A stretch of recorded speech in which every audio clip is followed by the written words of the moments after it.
Untuk pembicara berikutnya Pak Ahmad Supari, mungkin akan kita persilahkan untuk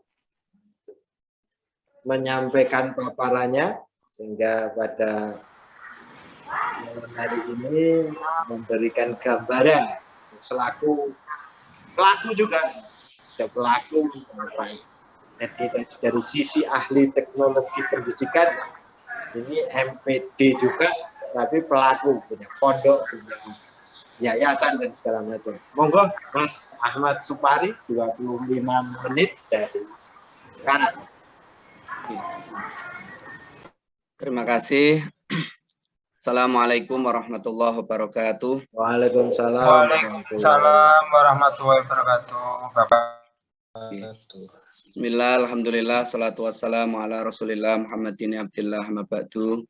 Yang kami hormati bapak-bapak, ibu-ibu, perkenankan saya mau menyebut teman kelas saya ini, Profesor Asnawi Salam dari Magelang. Ya, komting saya ini Pak di program S3 Unwahas. Salam Pak Profesor Asnawi. Sugeng Rawo Pak Asnawi, Profesor. Oke, terima kasih. Salam Pak Edi. Assalamualaikum. Oke. Baik, terima kasih. Ini saya sambil mengamati nama-nama yang hadir malam ini, saya jadi minder ini ya. Banyak sekali senior-senior kami yang juga hadir di sini dan berkumpul ini dari berbagai macam kota kelihatannya, dari Jawa Timur sampai Jakarta bahkan Kalimantan ya. Luar biasa. Baik, terima kasih. Mohon maaf, perkenankan saya untuk memenuhi yang menjadi amanah dari panitia. Malam ini diminta untuk melengkapi apa yang sudah dipaparkan oleh Pak Edi Subhan selaku tokoh teknologi pendidikan dari UNES. Kalau Pak Edi Subhan mungkin dulu bagian dari yang menyusun kurikulum dan lain sebagainya, meskipun tadi beliau juga mengkritik gitu ya. Nah, kami ini pelaksana kurikulum, Pak. Jadi setengah ya rada jadi korban gitu. Nah, mungkin dalam beberapa sisinya akan kami sampaikan malam hari ini. Baik, Bapak Ibu sekalian, mengawali diskusi ini yang diharapkan oleh panitia itu bagaimana masa depan pendidikan, upaya mencari hikmah ya di balik pandemi COVID-19 ini. Saya sama dengan Pak Edi Subhan akan menyampaikan 3 hal yang menjadi pemikiran atau kegelisahan kami setidaknya ketika merenungkan pandemi ini. Tapi kalau Pak Edi Subhan tadi agak panjang, saya minta diskon cukup 15 menit aja gitu Pak Sabto gitu. Baik, yang pertama Bapak Ibu sekalian, pandemi ini seolah Allah SWT mengingatkan pada kita, bahasa kasarnya menampar kita tentang pentingnya atau urgensinya mengembalikan pendidikan itu kepada keluarga. Karena memang mestinya tanggung jawab terbesar pendidikan itu kan ada pada keluarga. Ada banyak sekali firman Allah maupun hadis Rasulullah yang menekankan pentingnya pendidikan keluarga. Misalnya salah satunya dalam Quran surat At-Tahrim ayat 6 ya. A'udzubillahi minasyaitonirrajim. Bismillahirrahmanirrahim. Ya ayyuhalladzina amanu qu anfusikum wa ahlikum naro ila akhiri al-ayah. Wahai orang-orang yang beriman, peliharalah dirimu dan keluargamu dari api neraka.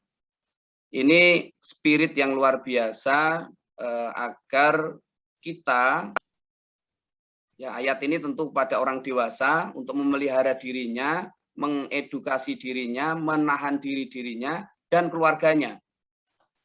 Anak, istri tentu saja dan kerabat-kerabatnya untuk tidak berbuat yang fasik, berbuat yang tidak baik, dan itu tidak ada cara lain kecuali dengan melakukan edukasi.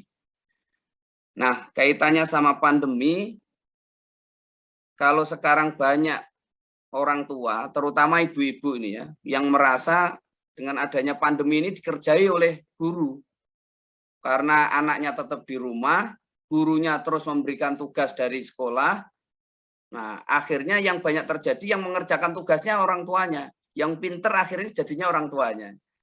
Jadi ada Pamil itu toh, anaknya nggak pernah belajar, tapi selalu naik kelas. Bahkan lulus, lulus tanpa belajar, naik kelas tanpa belajar. Ini sesuatu yang menurut saya harus kita akui sebagai kegagalan. Mungkin pesannya Allah agar keluarga itu kembali diberdayakan dalam upaya pendidikan anak, tetapi ditanggapinya sebagai sebuah beban. Akhirnya ya betul-betul pandemi ini tidak bisa kita ambil sebagai hikmah, karena tadi dersulo tadi itu ya, dersulo. Nah ini perlu untuk terus kita sosialisasikan agar fungsi keluarga sebagai madrasatul ula ya. Jadi sebagai tempat pembelajaran awal ini betul-betul bisa dihayati, difahami oleh setiap keluarga Indonesia. Kemudian yang kedua, pandemi ini juga kembali mengingatkan kepada kita pentingnya belajar sepanjang hayat, long life education. Jadi belajar tidak boleh dibatasi oleh ruang-ruang kelas. Pandemi ini membuktikan betul bahwa ketika tanpa ruang kelas pun peserta didik, anak-anak harus tetap belajar. Kita dipaksa untuk itu. Selama ini kan long life education, kemudian pendidikan untuk semua itu baru menjadi slogan. Melalui pandemi ini kita dipaksa untuk dimanapun, kapanpun harus mau belajar. Nah, kebetulan karena saya habitatnya juga selain persekolahan adalah kepesantrenan, doktrin belajar sepanjang hayat ini bagi para santri sudah sarapan tiap hari ini. Dawuhnya para kiai selalu begitu. Dan alhamdulillah itu terinternalisasi oleh para santri. Maka kalau tadi Pak Edi menyebutkan sekarang orang belajar bisa lewat apapun gitu ya.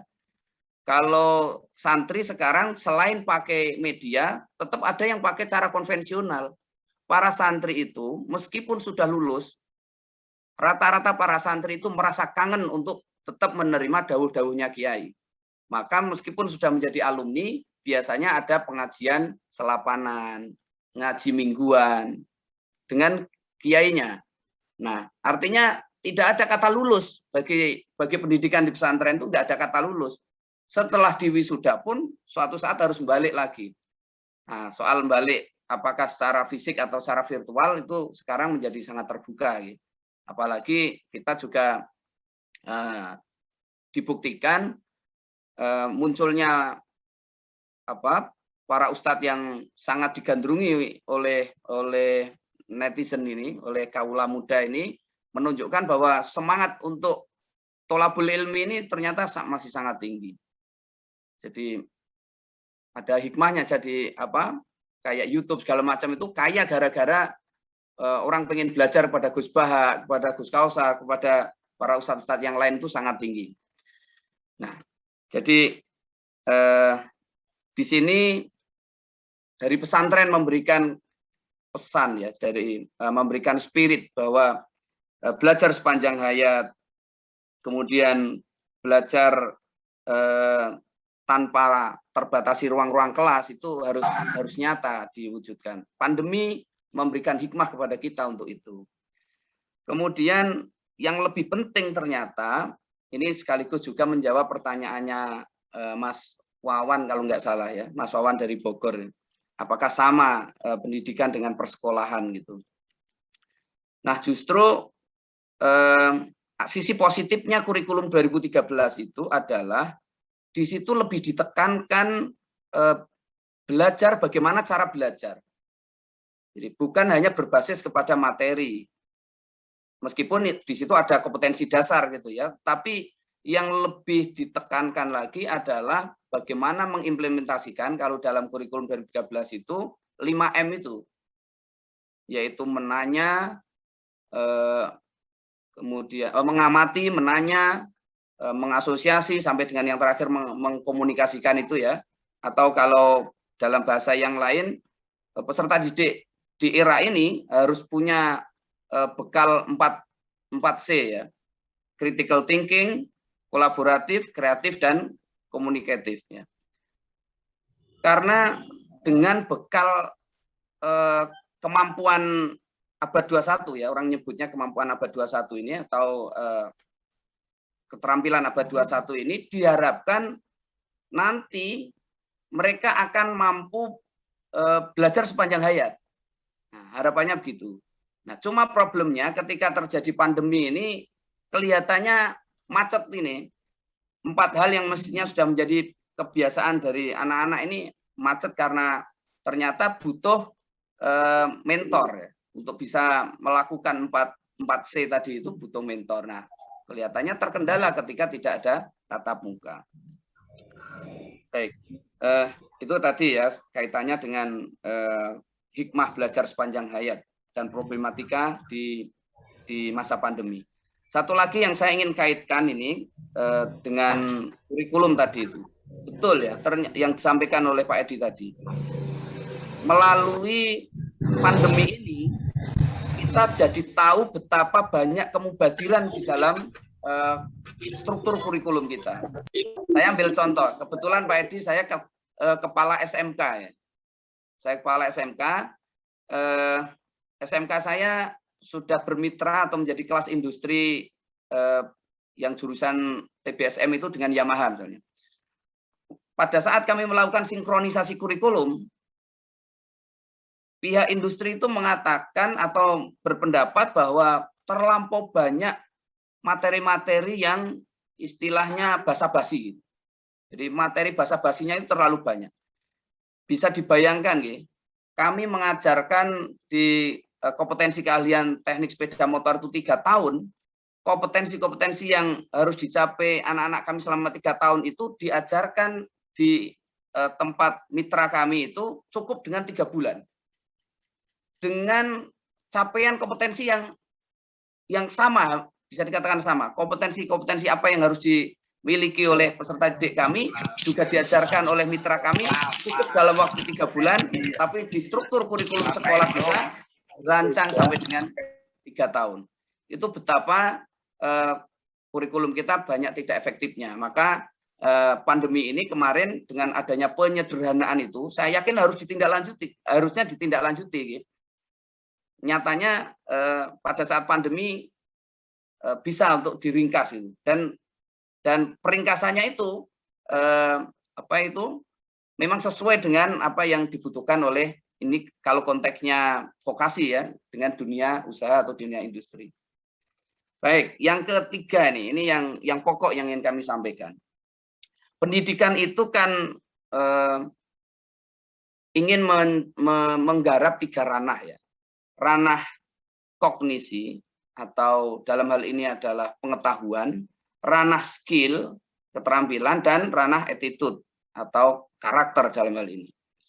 Nah, pada masa pandemi melalui pembelajaran PJJ dan lain sebagainya, mungkin knowledge itu bisa kita transfer ya. Kemudian prosentasenya menjadi mengecil ketika bicara target skill. Dan makin kacau itu kalau kita bicara terkait dengan attitude atau pendidikan karakter. Ini sekedar curhat ya.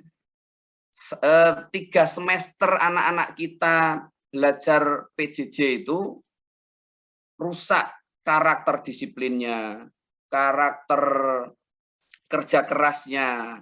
Jadi telah mewabah generasi apa itu ya, yang tidur-tiduran itu apa sebutan kerennya itu ya. Ya, generasi rebahan ya. Generasi rebahan. Jadi semangat struggle-nya itu sangat berdampak sekali pada anak-anak didik kita akibat dari adanya pandemi 3 semester ini.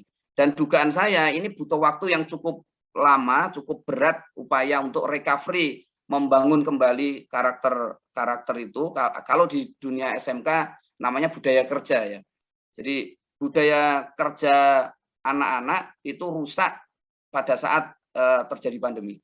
Saya tidak menafikan bahwa sekarang tidak harus semuanya dengan tatap muka, tapi kenyataannya tanpa tatap muka itu pembelajaran atau pendidikan karakter kita atau pembentukan budaya kerja ya, kalau di SMK itu kita sangat sulit sekali untuk bisa mencapainya. Baik, saya kira itu beberapa hal yang mungkin bisa kami sampaikan. Monggo nanti bisa kita lanjutkan dengan diskusi. Kurang lebihnya mohon maaf. Assalamualaikum warahmatullahi wabarakatuh. Waalaikumsalam warahmatullahi wabarakatuh. Bapak Supari.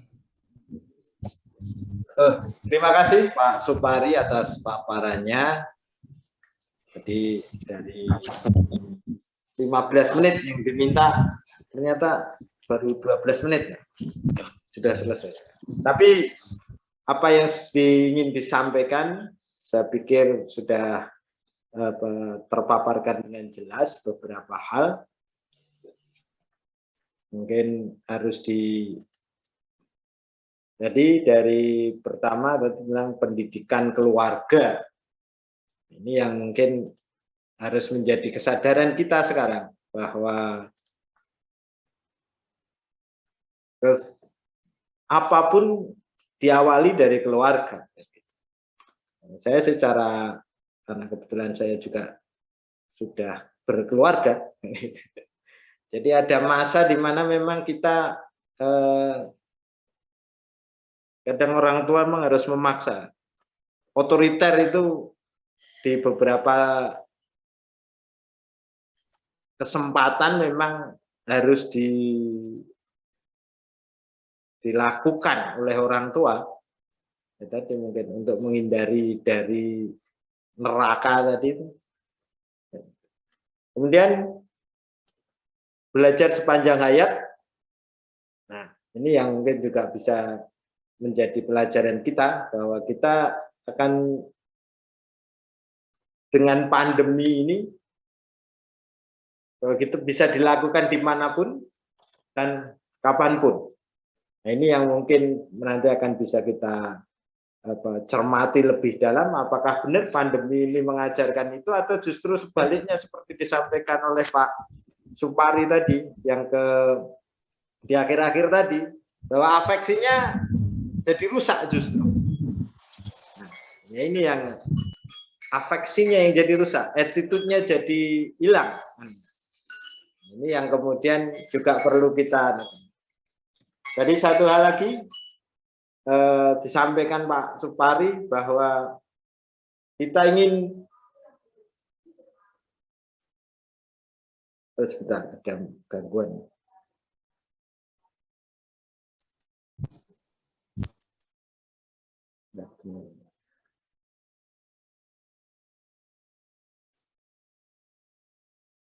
Tadi ada 4C tentang kritikal, kreatif, kolaboratif, dan komunikatif yang ingin diajarkan pada anak-anak kita.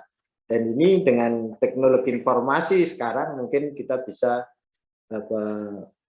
membuat ini menjadi lebih, harusnya bisa lebih optimal. Demikian, ini tadi sudah disampaikan oleh dua pembicara kita. Nah, ini tadi ada yang sudah raise hand.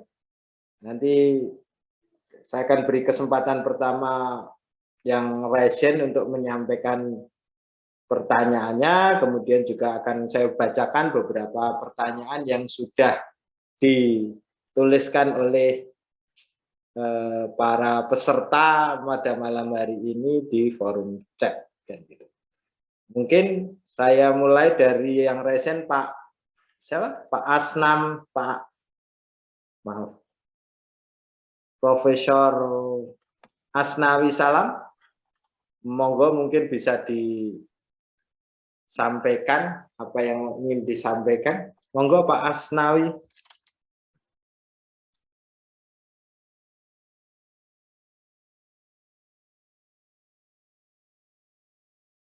Di mute Pak Asnawi.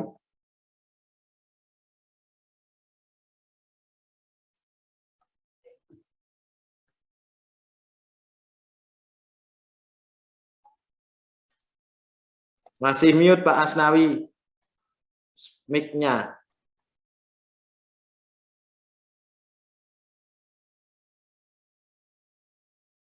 Tasih dimut ye. Nah, Oh, monggo. ya. Ya. Assalamualaikum warahmatullahi wabarakatuh. Waalaikumsalam warahmatullahi wabarakatuh. Bisa didengar? Sudah, Pak. Monggo. Alhamdulillah. Pada malam hari ini saya dipertemukan dengan orang-orang yang hebat, yang luar biasa. Guru saya Bapak Edi Subhan. Ini saya pernah mengikuti diklat di Semarang bersama dengan Pak Rahmat Tukuran. Itu di mana itu lupa saya. Ya, makasih. Selamat Pak Edi. Yang kedua Bapak Ahmad Supari, ini profesor. Ya, Prof, semoga semuanya bisa terwujud ya Pak Supari. Terima kasih atas apresiasinya. Profesor itu burung sate, nanti mengalir aja Pak Ahmad Supari. Biasa-biasa saja. Terima kasih apa yang disampaikan oleh pemapar atau oleh pemateri keduanya. Saya dapat banyak masukan baik dari Pak Edi Subhan terkait dengan saya setuju. Yang pertama yang bisa saya tangkap bahwa COVID ini memelekkan kita tentang pentingnya ID. Saya mengikuti dengan sesama betapa COVID ini membuka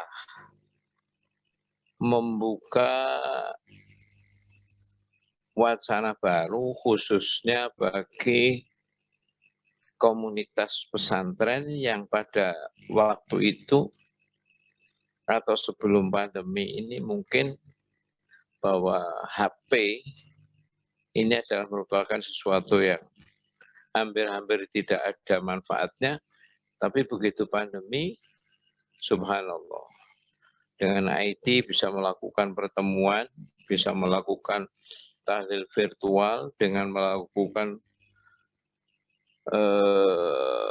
webinar, dengan bisa melakukan pertemuan berbagai hal dengan alumni dan seterusnya. Ini kita tidak memungkiri memang IT ini adalah wasilah yang Allah berikan untuk kita melakukan komunikasi yang lebih efektif, lebih bermanfaat. Yang dua tentang kurikulum customize, sekaligus Pak Mas Supari terkait dengan kurikulum, mungkin dianggap kurikulumnya boros, nggak efektif kan sama dengan boros itu ya. Oke, kayak PAI itu yang diajarkan selama 1 tahun, misalkan saya ajarkan 2 hari 2 malam selesai Pak Mas Supari. Kemudian Pak Edi Subhan tentang 3 ranah pembelajaran kognitif, afektif, dan psikomotor. Yang tadi tentang kesadaran tidak begitu penting, yang penting adalah akses. Dari sini saya muncul satu pertanyaan untuk Pak Subhan. Sebetulnya corona ini adalah hakikatnya ini adalah bahasa kerennya jundum min junudillah, adalah makhluk utusan Allah yang Allah berikan kepada manusia zaman sekarang ini. Allah punya maunya Allah itu apa dengan corona lah. Ini yang perlu kita perlu tahu, apa sih Allah mengirimkan corona, maunya Allah itu gimana? Kalau Allah, kemauan Allah itu sudah dituruti, corona ini sudah dicabut, sudah pergi. Selama Allah punya mau ini belum manusia belum bisa menyesuaikan, ya corona tidak akan pergi.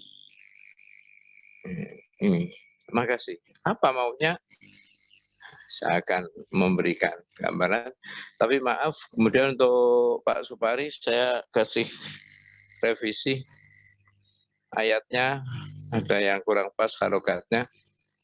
Ya ayyuhalladzina amanu, anfusakum, bukan anfusikum ya.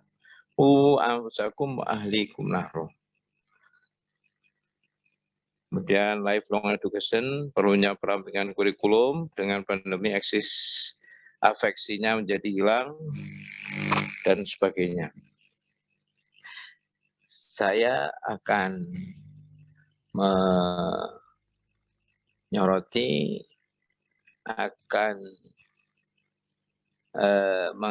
menganalisis tentang bahwa wajah pendidikan masa depan itu, khususnya umum loh ya, sekolahan, itu wajah yang mencerminkan atau menanamkan karakter 5D+1, yaitu mencuci tangan, memakai masker, menjaga jarak, menjaga kerumunan, mengurangi mobilitas. Dan 1D itulah doa. Doa ini kalau saya lihat, mencuci tangan jangan dilihat dari segi dohirnya saja, akan tapi maunya Allah itu tangan ini jangan dikotori dengan berbagai perilaku yang mengotorinya lah. Tanda tangan bukan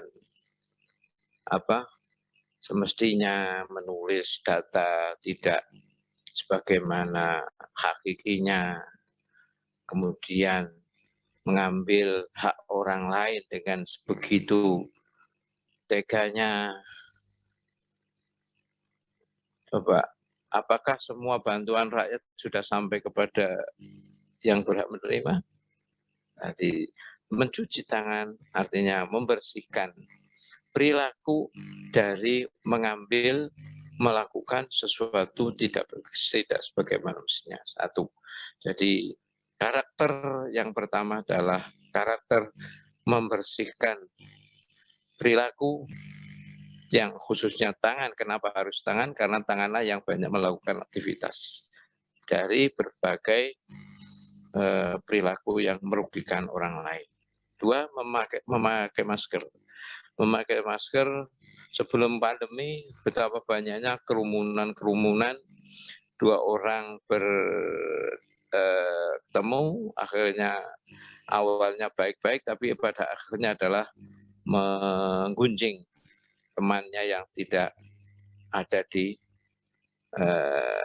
depannya. Nah ini, dengan masker Allah inginkan bahwa kita bisa menjaga lisan. Salamatul lisan fi hifdzil lisan. Juga kita harus efektif di dalam berbicara. Berbicaralah seperlunya. Min husni islamil mar'i tarkuhu ma la yani. Di antara kebaikan orang Islam adalah meninggalkan sesuatu yang tidak berguna. Kemudian menjaga jarak. Tentunya ini kita harus jaga jarak. Kenapa? Tidak ada manusia yang sempurna. Manusia yang sempurna hanya Nabi Muhammad. Karena disitulah kita pakai prinsip khairul umur awsatuha. Sebaik-baik perkara adalah yang tengah-tengah. Jadi kita jaga jarak itu artinya tidak terlalu dekat dan tidak terlalu jauh. Ini misalkan cintanya akan abadi, persaudaraan kita juga akan abadi kalau kita mau menjaga jarak dengan, termasuk dengan istri, dengan anak juga ada jarak, harus ada jarak. Iya, karena kalau nggak ada jarak semua ya kekurangannya dilihatkan sehingga anak tidak mau hormat pada orang tua karena yang kelihatan adalah kekurangan orang tua. Yang keempat, menjauh kerumunan. Ya kerumunan ini kadang-kadang kita lihat sekarang ini kerumunan sana sini tidak tahunya ikut demo sana sini ternyata apa yang diperjuangkan oleh demo adalah sebuah kezaliman. Jadi kita harus efektif di dalam atau selektif di dalam kita melakukan pertemanan. Jangan asal berkerumun, jangan asal kita mengumpul, tetapi kita harus selektif supaya kita terhindar dari kesesatan. Yang M, yang kelima, mengurangi mobilitas.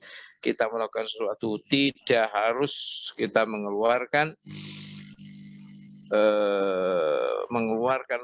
berbagai hal yang secara boros, tapi kita bisa melakukan komunikasi dari rumah, bisa melakukan tugas dari rumah. Artinya apa? Nah, disinilah kita selalu beraktivitas. Kapan, dimanapun berada, usahakan kita selalu beraktivitas, bisa dari rumah, bisa dari manapun.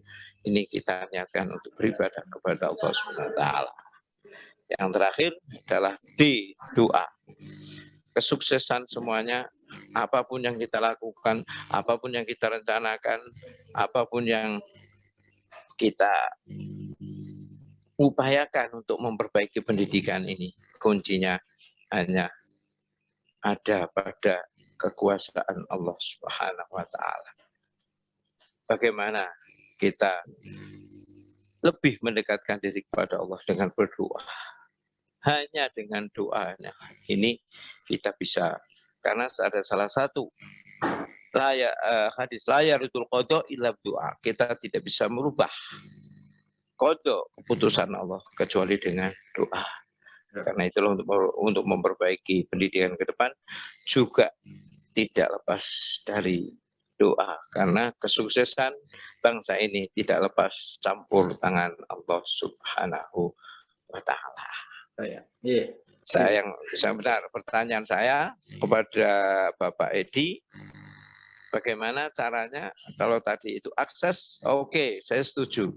Cuman masalahnya begini, mereka banyak mengakses informasi dari internet, tetapi begitu di download, kemudian dikirim, kadang-kadang kiriman untuk menjawab itu enggak ada. Yang paling penting bagaimana dalam kondisi pandemi ini atau pendidikan depan itu mendorong siswa untuk melakukan lifelong education, belajar sepanjang hayat. Jadi tidak mengurangi hirah anak untuk belajar, tidak menjadikan orang tua melakukan tugas yang bukan tugasnya, ini malah justru pendidikan. Saya punya buku Pak Edi, buku saya kasih judul kampus utama nyaris terabaikan. Ternyata bukan lagi terabaikan, ora patek digatek belas, malah disalahgunakan. Gurunya yang bertugas, gurunya yang mengerjakan, anaknya malah dolan. Jadi semakin hari pendidikan itu anak semakin generasinya semakin ora genah kalau memang seperti ini akan berlangsung. Tapi saya berharap pendidikan ke depan ini akan menjadi lebih berkualitas karena kita sudah digurui, sudah diutus oleh Allah kepada kita, yaitu Corona sebagai gurunya manusia. Terima kasih. Wassalamualaikum warahmatullahi wabarakatuh. Mungkin